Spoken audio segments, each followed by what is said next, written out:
Mag-breakfast kami. Yan, dyan kami mag-breakfast sa Lucky Star.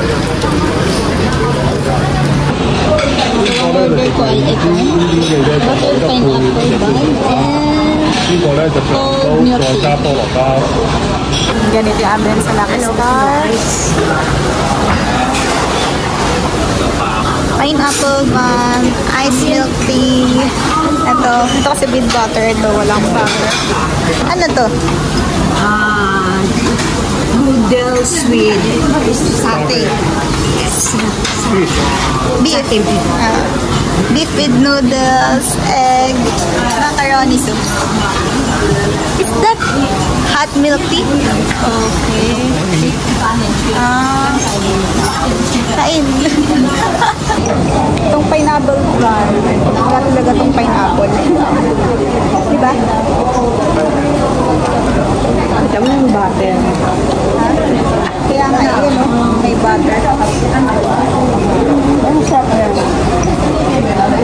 Sarap! May butter. Sarap. Nilinig ba ako? Maingay.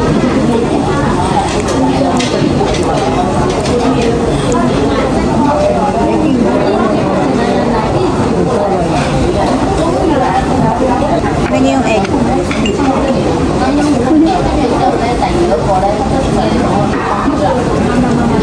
Sarap.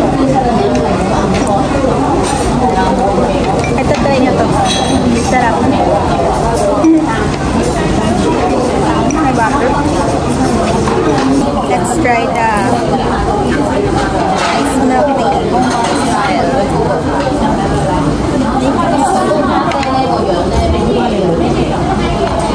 Pwede ba ito i-take out?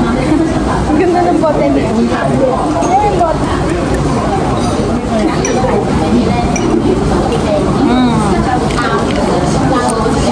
Matsaa dito. Matsaa. Pag hindi matsaa, hindi yan ano. Dito, Chinese. Chinese style. Hindi mo sarap. Matsaa. Guys, ito palang Lucky Star is kasama sa mga must-try breakfast resta. Ayun. Try nyo. Masarap. Masarap to. Ito ang pineapple one. Masarap. Sabi ng tito ko, try nyo daw dito. And recommended naman. Sarap. Kasama to sa mga must-try na kainan. Sarap yun, guys. Kahit yung plain lang, sarap. Tamis kasi ito. Kung nasa iba ko. Ang talo ko naman.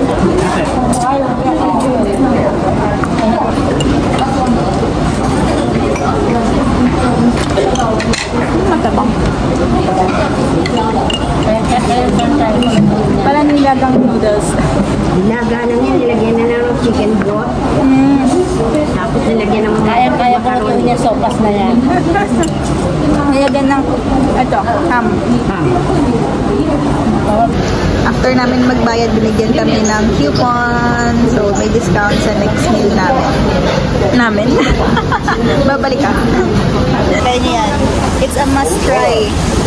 And recommended. Sabi ng tito ko, kasama daw ito sa mga must try breakfast and restaurant dito sa Hong Kong. Yan yung opening hours dito sa Lucky Star. Dahil maulan po dito sa Hong Kong, kita nyo naman, medyo gloomy yung weather. Hindi kami makapag-Victoria. Maybe next time. And dito kami ngayon sa Wan Chai kasi mamimili kami ng pasalubong. Yan, DS Groceries. Check lang namin kung meron ditong masarap. Coffee. Pwede yan pasalubong. Good day. May Milo din, oh. Ang guys, oh. Pokemon Stars. Yan guys, oh, may mga laruan din dito. Yan, oh. Pokemon. Mga cards. Yan guys. Yan guys, oh, parang Mongkok din dito. Kasi iba close pa. Ito naman yung palengke nila. So, Wan Chai. You know? mga isda, mga karne. Iba buhay pa. You know? So, alam niyo ba guys, ang linis ng palengke nila dito. Hindi maputik kahit maulan.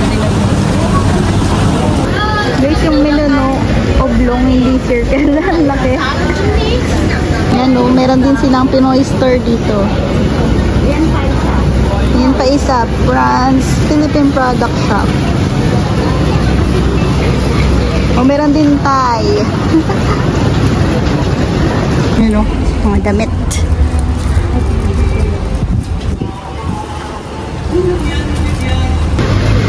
Next, kami. Guys, bumili ako ng running shoes ko dito. Running shoes. Cuba Cell. May kasama mo. Running socks din. First running shoes ko. Legit. Yan, bounce. Waling ka na to. Suting ko na kaya kapag walang ganitong sa atin no, sa PH. Walang ganitong style for 7K. With socks. Diba? Goods na. Ang daming options guys. Parang ganito yung kay ano eh. Kim So-yoon. Sa ano. Queen of Tears. May ganito ako guys. Ito sa kids.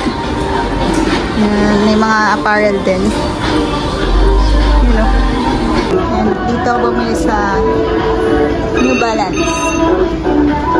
Yan guys, wala, nabudol na tayo. New running shoes. Guys, ang saya ko. Ready na tayo sa Milo Marathon. Bumili ng shoes para sa Milo Marathon. Grabe ko, sobrang comfortable isuot. And Hero Cell ko, no? That's my first running shoes. And dito ko siya pinili. Nagtingin talaga ako. And lagi ako napunta sa mga mall sa atin, sa Philippines. Nagsicheck ako kung mag-discount or magkakaroon ba ng sale. Pero hindi talaga nagsisale yung mga ganong Hero Cell running shoes.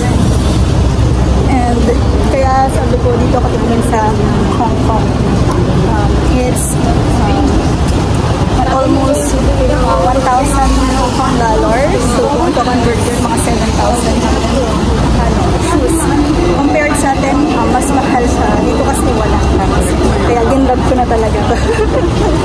And so yun guys, I'm ready for Milo. Yan guys, yung tram nila. Yan. Going to Causeway Bay. Yan nakasulat. Yung exit sa front. Sa likod yung entry. Causeway Bay. Next stop namin, Jardins Crescent. Dito sa may Causeway Bay.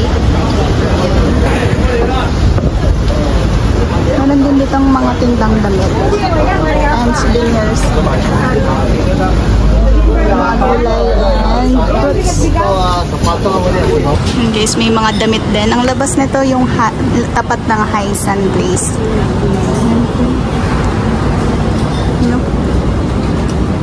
Mga damit. Yan, we're currently buying pasalubong dito sa 360 Best Mart. Mga chocolates. Yan. Ito yung wala sa akin, no? Tomato Pringles. 2 for 18 yun.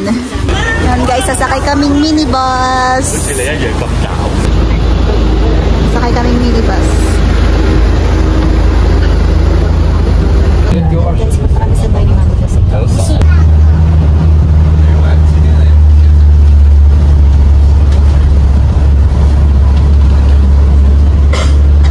Dito na kami sa Stanley Plaza.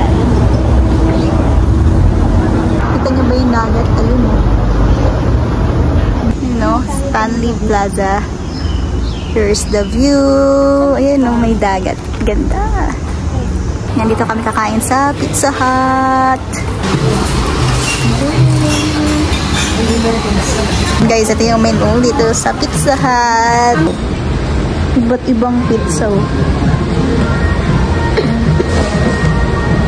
Pwede pang mag-create ng sariling pizza. Ano? Yun ang create your own pizza. Ha? Ay. Liblib na lugar eh. Pero ganito. Hindi mo kami nagkakaroon. In-order ko, wala na ito sa Philippines.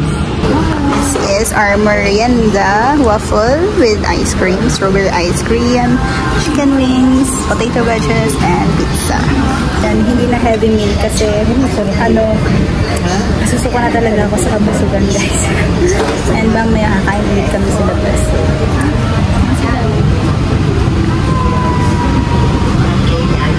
Pizza Hut. So, ito yung ambience dito sa Pizza Hut, dito sa HK. Yan. Tikman natin. Parang sarap. Kakaiba, wala pa nito sa atin. Marami ice cream. Ang sarap. Creamy. Sarap. Ice cream. Ano pa nagpa-ice cream? Nain natin. Siguro masarap yung milkshake dito. Right. May natin waffle with may nangunguha sarap. May nangunguha ng order. Tignan natin ito. Waffle with strawberry. Di ba pwede umorder ng ice cream lang? Wala namang ice cream lang. Wala yan. Ako nakita. Tignan natin. Pero masarap yung ice cream. Sarap. Medyo masim yung strawberry pero Ito wala sa Pilipinas. so for pizza we have Thousand Island Cameron. Hindi ko alam. Mahaba yung pangalan. Thousand Island Pizza.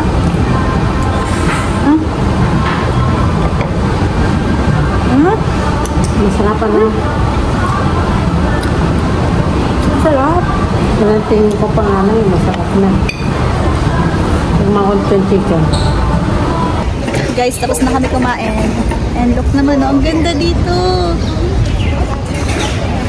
Parang Korea vibes. Ganda.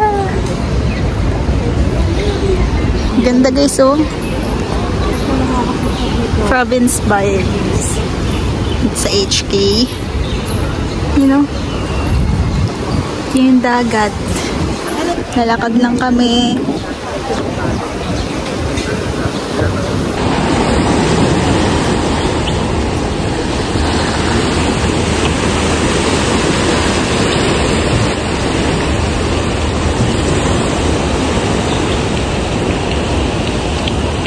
Ganito yung view sa mga tita ko.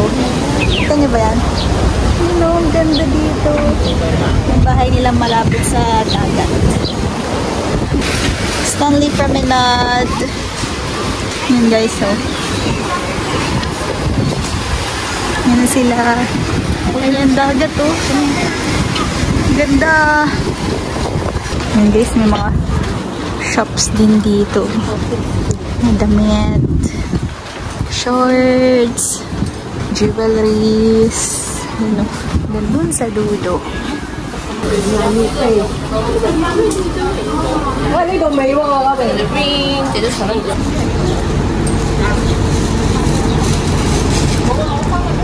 Daming kainan. 7-Eleven. Ito na yung beach.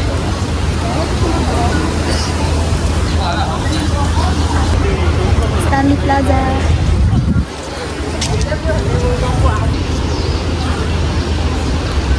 Guys, ito yung loob ng Stanley Plaza. Nandiyan kami kumain sa may Pizza Hut. Yung KFC. Maraming kainan dito sa loob ng Stanley Plaza. And ngayon pupunta na kami sa bahay natin. Malapit lang dito. Naulan na, oh. Ganda dito, ang peaceful. Tahimik lang. The visitor. Meow! Ang Nana. sungit. Tapos ako aircon ng inyo. Ha?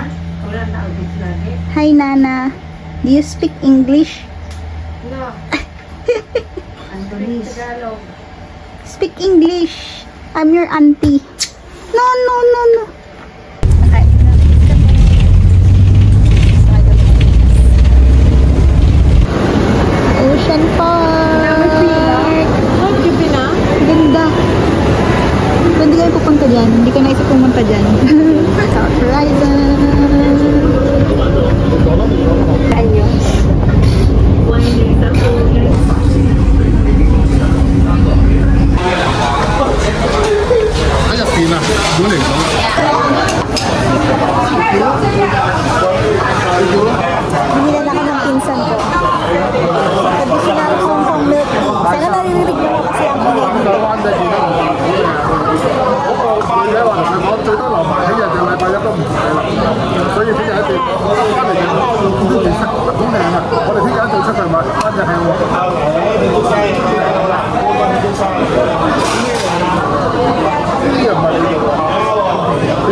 Masarap lalo.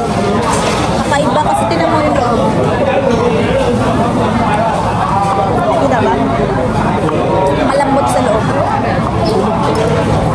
肥啲又要食絲，要食炸咧。 Ito mag-chotan ka, hindi ng kain. Walang kain ng kain.要炸啫。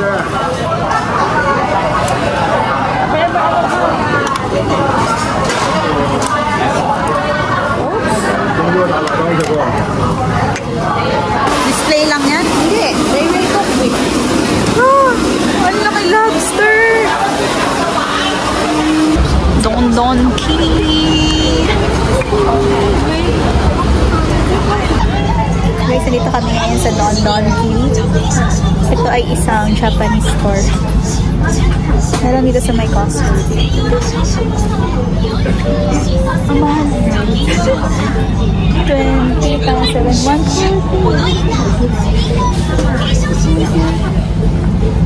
Tingin pa tayo. Yun na. Yung mga binibili sa Japan eh. Yung mga nakikita ko sa TikTok, mga recommended. Yan, sunscreen.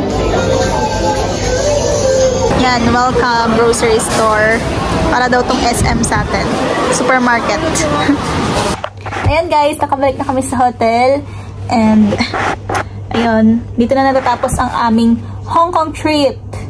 Dahil bukas, 9 AM ang aming flight. Ahalis kami ng 5, or mag-alis kami ng 5 AM.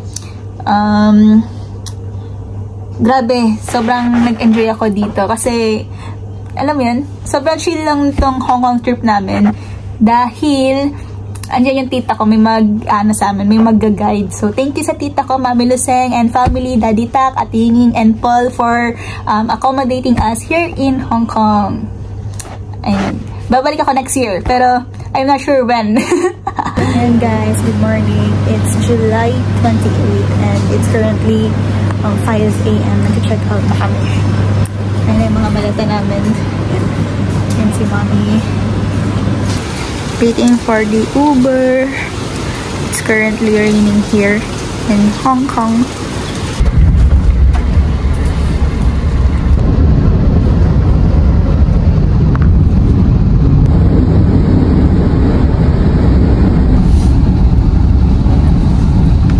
Yan guys, better do online check-in before you go to the airport. Tignan yung haba ng pila. Ito na yung online check-in. Yan na agad.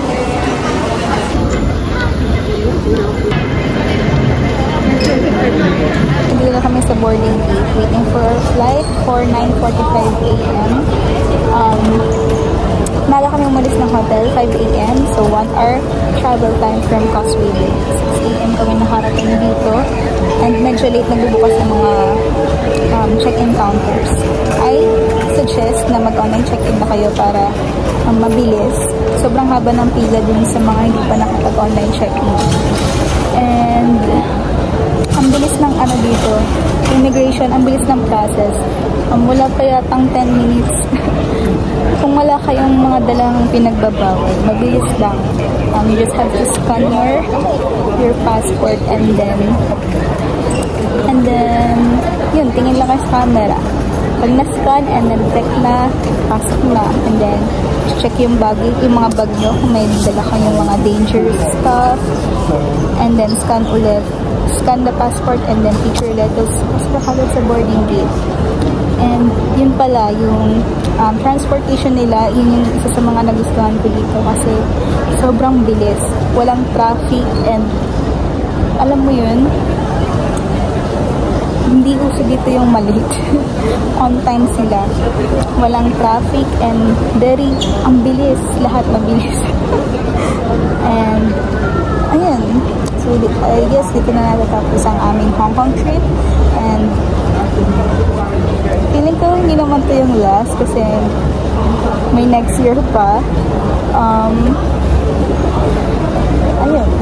So, medyo inaantok na ako kasi 3 AM nag-ayos na kami. Natakot ko yung maiwan. And so that's it. Bye guys, don't forget to like, share, and subscribe. See you on my next adventure. Last pala, bago ko makalimutan.